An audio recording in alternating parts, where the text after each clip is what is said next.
The Loud family planned their camping trip. This time they planned to go camping somewhere new.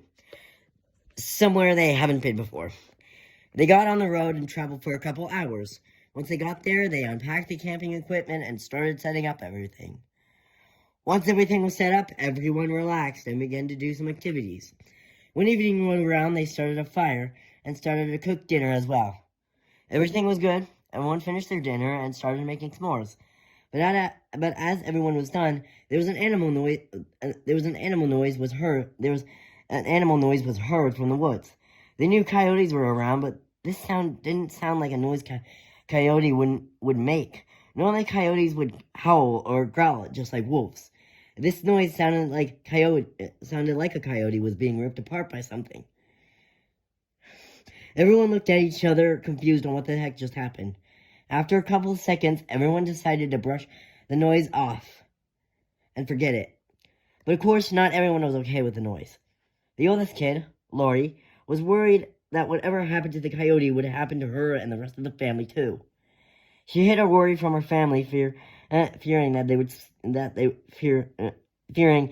they would be scared too.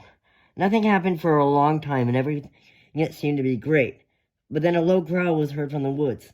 No one heard it apart from the youngest kid, Lily. She turned and looked into the trees and saw two glowing eyes looking at her. Lori, who Lily was sitting on her lap, saw Lily look into the woods and turned to her. "Lily, what are you looking at?" Lori asked her younger sister. "Glowing eyes," Lily said, pointing to the glowing eyes. Lori looked at where Lily was pointing and saw the glowing eyes.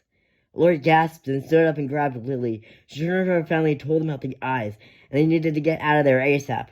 After everyone looked at the eyes, curious of what the heck was looking at them, the smart kid, Lisa, couldn't identify it, because it was in the shadows and they couldn't see the body.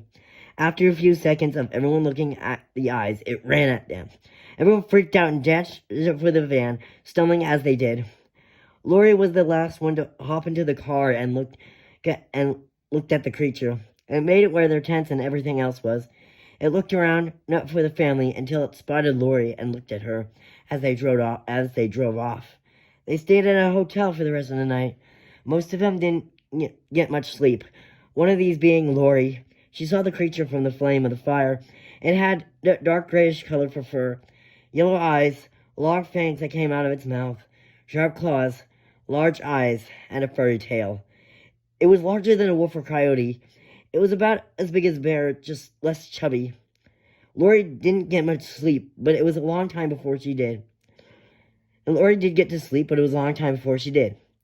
In the morning, they went back to the camping site to gather their stuff. It wasn't destroyed by the creature, whatever it was. Lori didn't tell her family that she saw the creature, but she knew whatever it was, it would stick with her forever. I hope you enjoyed this video, and I'm sorry I sound terrible. I'll see you all next one. Bye!